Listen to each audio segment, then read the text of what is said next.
Hi guys, it's Journaling with Jamie. What I've been doing so far over the last couple of weeks is showing you little things that I've been learning from YouTube creators on junk journaling, and also starting my happy planner journey with you. But I didn't want my new year, because as I explained in one of the videos, my year starts on my birthday to my next birthday, not January to January, because to me that makes more sense. I wanted to have a couple of projects underway, one of which was learning to junk journal and keeping a planner and keeping a journal, and the other was to learn tarot. And I wanted to combine the learning tarot into the other thing I'm doing, which is the junk journaling and the planning. So what I've decided to do, it's taken me a couple of weeks to work out what I'm going to do, is I'm going to create an art journal which visually explains the meaning of each tarot card.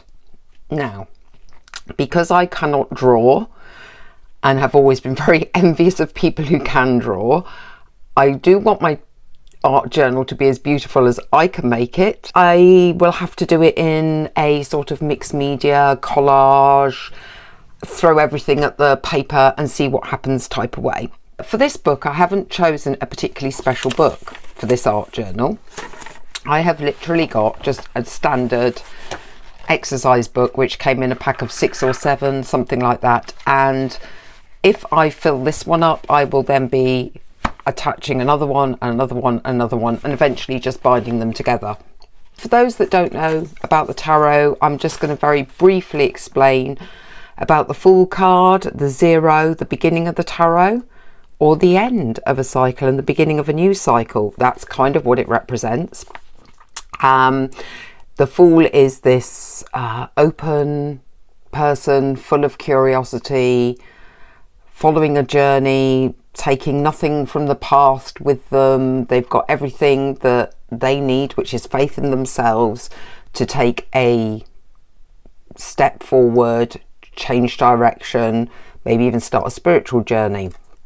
They have potentially a companion with them that is aware of them, but they're kind of full of curiosity, and there's no pessimism here. It's just trust in yourself, your abilities, not allowing yourself to stagnate, just moving forward, trying to pursue your dreams and hopes and happiness. In other words, life can sometimes become very mundane, and we allow situations to make us stagnant. And this is about forward momentum. So, I can't do that, I need to pay the bills. I can't do that because the children are still in school. I can't do. So it's that can do rather than can't do. So this is what the Fool represents if it came up in a tarot reading. It's about moving forward, new beginnings, a new journey, being open, optimistic. There may be risks, because you can see in this card the Fool is in midair. You can't see the earth below, so that could be a deep sort of chasm. But it's about starting anew, not necessarily moving, but it is about a forward momentum. Normally this is sunrise, so I was quite surprised in this particular set to see a moon, but this could still be one of those, because it can be the beginning or end, because after an end becomes a beginning. Life is cyclical. For those who know the tarot, forgive me if I'm kind of really being very glib over the sort of general meaning and very quick. The Fool is setting off on a journey with, no baggage, nothing from the former life. So it's like, reassess what you really need in your life. Travel light. There's a secret number in this tarot, which is 22. And the secret number basically is just another powerful message, like 2 + 2 = 4. There are 4 elements, so the Fool could be said to cover all 4 elements. You can see here in this particular tarot set, the Fool has all the astrological signs in his hands, so that this to me would represent that everybody has this potential or ability to start a new journey at any stage in their life, with openness and humour even, because a fool is humorous, fun, and willing to take risks. So that's the very brief meaning.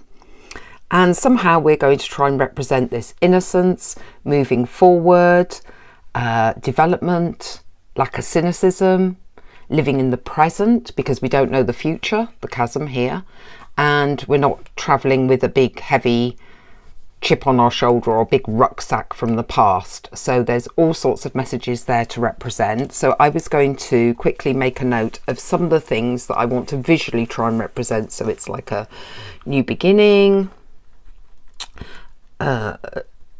travelling forward, so a lack of cynicism, or you could say cynicism, being positive, so positivity, a lightness, being prepared, maybe even naivety, so foolish, not worrying about risks, so no fears, trusting oneself,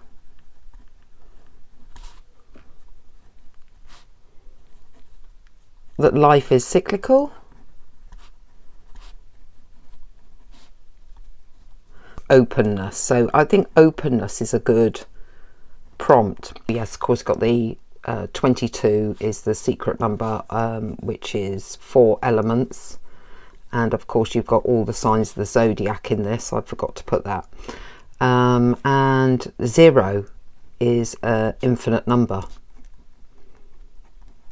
So that could be infinite possibilities in life, whatever. And we've got sunset, sunrise. Sorry, I'm jumping around a lot, but it's because it's the first one I've done like this, and it's kind of an idea that I had. I'm going to do a page which basically lists my main points about the card and stick the relevant card to that page. So like an introductory page. And then I'm going to have a double page. Let me just put that to one side. That is then the visual artistic representation of what's on this page. Eventually, when these journals are together, you have a reference book for every single card that is a written version and then an artistic interpretation version. These pages are very thin because these were just cheap notebooks. Like I said, I got several of them. So what I'm going to do initially, which is not very interesting, but there you go, is to strengthen the pages by gluing some pages together. So I'm going to glue this one to this one, and then this one to this one, and that's the 3 pages I need. I'm going to quickly gesso this, which is just a way to kind of, because this isn't art paper, is to kind of waterproof and protect this paper from anything I do on top after that. I'd drive myself nuts if I listened to this, I really would. So this, hopefully, according to all the other crafters, gives you a bit of protection on your page. And apparently it can act a bit like a glue as well. I need to let that dry. So I'm going to turn the camera off and come back. I think I need to lay down some kind of base from some of my scraps and then glue them and then work from that, because I'm just like all over the place with this already, which is not very helpful if you're thinking you're going to learn anything on here. Kind of want to use this because it does remind me of water, but I don't know that it goes with the tones of the other stuff. I've got this, but I don't know why. I think because I liked the textured sort of look of that. This one's even more vibrant than that one. Maybe you could create a balance so that you have, like, if you have bright here, you can have bright. I think I could maybe get away with that. So let's put that to one side. I've got also a print off of a bit of pretend old music and a bit more of that. So I think the main thing would be to create a base of some sort and then move on from there. I grabbed this one because it had a car in it, which represents travel a little bit. but obviously you don't need all of it. So, because you don't want to, I suppose, just rip that. Keep the old shabby chic look by ripping things. And therefore, if I've ripped one side, I don't really want straight edges on another. I don't mind a straight edge at the bottom, if I put it at the bottom of the page. I'm not even going to glue this down yet, because I think what I want to do is, that's going to be a bit harder to tear. I think what I want to do is lay everything out and see that I'm happy before I glue, which I know not everyone does, or hardly anyone does actually, but I think that's the only way I'm going to. Let's have that the right way up at least. That's another travel, that's travel, so let's put that over there. I think it's the only way I'm going to be overcoming this block that I'm feeling already, that this is beyond me and I shouldn't even be attempting it.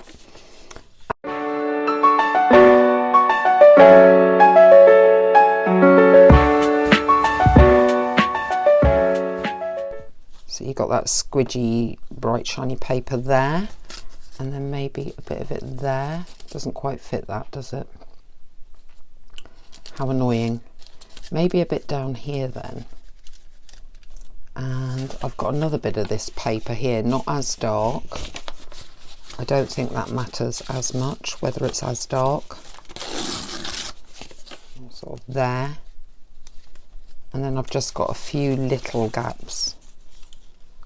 So I've got some of the green here, some here, some here. I've got the brown tones there. I've got the yellow tones here, a brown tone here. I could put a bit more brown there. Yeah, I'm okay with that. This is just almost, to me, taking some of the whiteness off the paper so it's less daunting. If I'm going to put a bit of pink up here, should I be putting pink somewhere else? Again, trying to create this balance idea. Maybe bring this one down to the bottom of here. I think I'll do that first, because that kind of balances with that one then. I don't want it like green, green, green, pink, when I've got quite a bit of, maybe I do. And then maybe some white there. I've got this bright bit of pink I was going to bring in, but I don't know if I am now. Because where would I put it? Where would I put a bright bit of flash of pink that's not going to... I might not do that now. What I'm going to do is that very artistic thing that people do, which is come back to it, like stand up, move away, look at it again. Hi guys, sorry, I couldn't help but do a few things off camera. So when I looked at it, I wanted, because I had a bit of pink here, a bit of pink over here, and I wanted some of the brighter colour down here to give it some balance. And I found this little scrap and I quite liked it, so I added that one. I think that's all I did off camera. When I was talking about the tarot at the beginning of this, even though I was using this, and I'm going to use this on this explanation page, I was referring to the original Rider White kind of illustration. So I pulled that pack out and got the Fool out, just so you could see some of the imagery that's in this one is not in this one. For example, the White Rose, the little knapsack, there's a little bag there but not much. The white dog is in both, admittedly. He's about to step off into this chasm off the cliff, looking upwards, looking optimistically forward without looking where he's going. Obviously sunrise or sunny. Mountains tend to represent the peak of your life, or where you're heading to, your destination, so they're in the distance. So in this one you don't really have some of that imagery, and the interpretation I'm sort of going with is the original, even though I'm going to use that as my illustration, because I think this gives me a bit more in some ways. For example, the zodiac being in this, more jester-like, more fool-like, to bring out that childish element, which I don't think is here as much in this one. So the white rose that I'm about to place on here is in reference to this. This is why I'm telling you this, is in reference to this imagery, even though this is actually going to be in the reference journal. It is just for me as a learning tool, a visual learning tool. The next thing I was going to do was add the white roses. And this is where you think, why did you spend so long planning all this out if you're going to start covering them up? Because that's basically what I'm going to do now. I'm going to start covering things up. So I'm going to glue not all of this down. I want to get to this corner quite a bit of this rose bush. I kind of want to go around and get a couple of them in. For balance again, I want to put a white rose somewhere else. Where do I want to put the other one? I do have a bird I want to put in on this page, and I was thinking of putting the bird here. So if I'm going to put a white rose, I suppose it would have to be that top corner, but then you've got two across the top, unless I just literally go right along the top with the white roses. Got plenty of white roses now going across here to represent that innocence. I don't think you need another one here. I think it's quite nice to have this green area as well. It might become too dominated with the white roses. I can't decide, but I don't think I need it. I have got a little bit more I could bring in. Do I want to? That's the question. Do I want to bring in a bit more? Let's just see if I can do this without actually sticking it down, because it's very gluey there. I don't want to stick it down, but I do want to have a look. See, here's me sounding all artistic, like I want to make sure that I've done da da da da da, and I have no clue what I'm doing. But that seemed a bit green to me, whereas I think if I stick that down, it's slightly less green and more blue, and I think I prefer that. But I know I prefer that. It's sort of, it works for me. And it's all about, I suppose, what I like. Ultimately, it's my prompt, it's my kind of journaly thing as my prompt. I don't think I'm ever going to forget what the Fool represents by the time I finish this and what it means. I mean, I know the basic meaning is new beginning, but I think I'm going to remember more of the symbology by the end. Ooh, sticky. Stop playing with things that are lifting. See, I will learn eventually not to do things like that. Right, the other thing I wanted to do was put the bird on, which has quite a yellow background, I think. Will that represent fire? Can I represent fire with this bit? Possibly. See, I'm thinking if you come all the way down here, you could almost use the whole thing, the whole of that quarter, and then you've got those fire colours in there as well. And I need my little tweezers to try and pull this up. They see that? Oh, this one's 3 layer. So that's this one's going to be very transparent then, because that's 3 layers. And then what I was thinking was actually using the whole quarter as a fun element. But does he fit? Or is he too much? I think I quite like the City Up one. But is he too much? Can I put him like over here? Like he's sitting on this fiery rock or something, just in this corner. I'm going to rip him up and just see what he looks like. I think that is going to be the solution. See, is he too childish now? He's on. No, I quite like him. I don't think he is. I think he's great. One of the guys I was watching about the translation of The Fool, and I can't remember his channel, and I did subscribe to it though, so I will go and look for the link, said that it helps if you're trying to remember the arcana, if they have characteristics, to relate them to someone you know, and if they don't relate to someone you know, maybe a character in a film. And he said for The Fool, it reminded him of Elf and the character Buddy, who leaves the North Pole and heads off to New York and is naive and fun and, you know, trusting and a child, and everyone finds him really odd because they're all uptight New Yorkers. And I thought that was a brilliant way to remember the characteristics of certain cards. I thought that was really clever, which is probably why I subscribed. So I will find his link. And therefore, because he mentioned Buddy the Elf, I found a Victorian Christmas tree. We've got travel, naivety, playfulness, sunrise, life is cyclical, positivity, sort of lightness, no fear, no fear. I wonder how you can represent no fear. Let's have a look at other things. Oh, I've got a butterfly.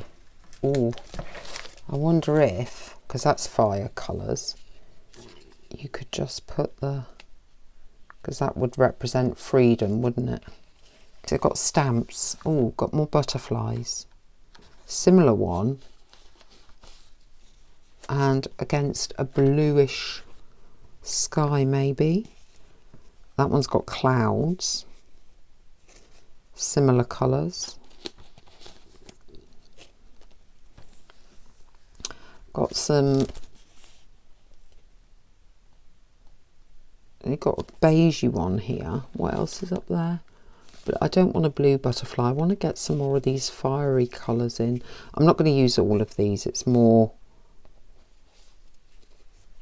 potentially that, because that's got that orange in it. It's just to choose which one might be better.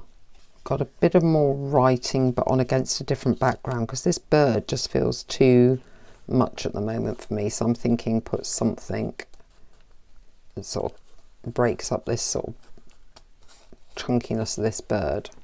So that might work there. While off camera, I did do a little bit of finishing up on this stage, because I think there's still more to do with this, but this is the basic collage that I'm going to be working with. So I've just been round and checking how the sticking down's going. It's not brilliant. There are some lifts, so I need to go round and do that. And double check that everything has caught. I think it might be because I use Pritt Stick. I'm not sure what's going on there, but what I thought I would do to see if this would help is overnight, because I've honestly had enough and I don't even know what time it is. I can tell you it is 1:38 in the morning. I don't know when I started this either. I'm going to just put a clear layer of gesso over the top of this. It's a clear one, to help seal it all down, hopefully. And again, for any treatments that are going on top of this in future, don't know how it will react to some of these stickers. It creates like a waterproofness. So if I did watercolor on top of this, it's not going to sink in to the rest of the page. To explain what I've added then, I think we'd already got to, I can't even remember where we got to, adding this for the fire and me saying I was going to go potentially look for a paper with that. Well, what I ended up doing was not looking for a paper with that, but just tearing up a bit more and just spreading it about. I think you might be able to notice that more stickers and labels have gone down to break things up a bit. So we've got the girl up here. I didn't like how boxy she was looking, so I put a bit of the fire tear off here. I'm not overly keen on my placement of this butterfly. In fact, I really dislike it intensely, but it's stuck down hard now, so I can't do much with that. I might throw some paint over it or something if I really dislike it that much. So put an extra car in, because I don't know, just one by itself didn't seem. So that just represents this idea of moving forward and travel. So I think I've got my 5 elements in, because for fire I've just tried to bring in some oranges, and then we've already been through earth is the brown, the birds and the butterflies are kind of air, and then sea is this hand painted water, I mean, it's this hand painted paper. The rabbit, if you remember, was for the playfulness. What else is going on? We've got a lot of travel references now. There's the cars, there's a penny farthing down here, there's world maps. So there's lots of travel. I mean, it's not actual travel, it's moving, new beginnings, moving forward spiritually. There are cards that do kind of represent travel, but it's whether I can make that connection when I look at this, as to what those elements mean to me.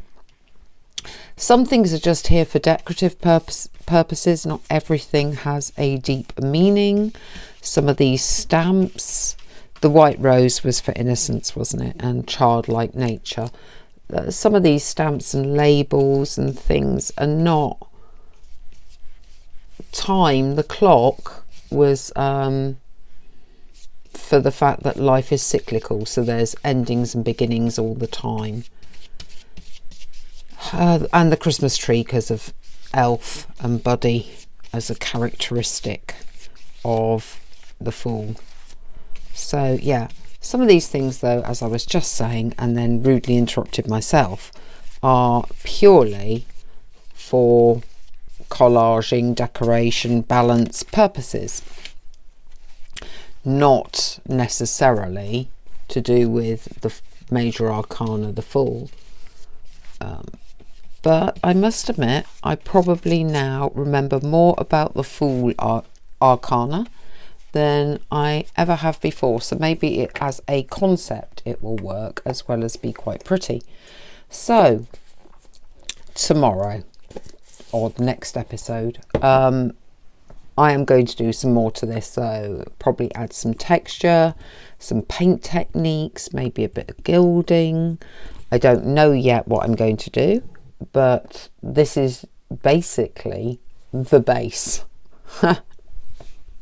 Believe it or not, all that time for the base. I mean, I think it's quite pretty in itself, and actually I don't object to this white as much as I was, because it's here as well. Some of it isn't 100% working for me, like these stamps. I know why they're there and why the butterflies are there.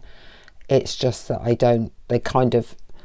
they catch my eye too much in comparison to other stuff. But I think once I work on it, pull some of these flowers forward, maybe push some things back that I'm less keen on, it will work, hopefully. And if it doesn't, it's an art journal, it's a learning process, it doesn't matter. So I hope this encourages you. It probably doesn't. It probably puts you off with me sort of going, I don't know what I'm doing every 2 seconds. I hope this encourages you to give art journaling a go. You don't need any like specialist book. I'm using an exercise book, as I say. And if you've got a theme or a topic, I think it helps, which is why I picked the tarot one, because it's part of my, as I said earlier, part of my thing for this year. To do journaling, to do happy planning, and to learn tarot. And so I've managed to sort of combine it all now, which is kind of cool. Anyway, next time, hopefully, we'll finish this off.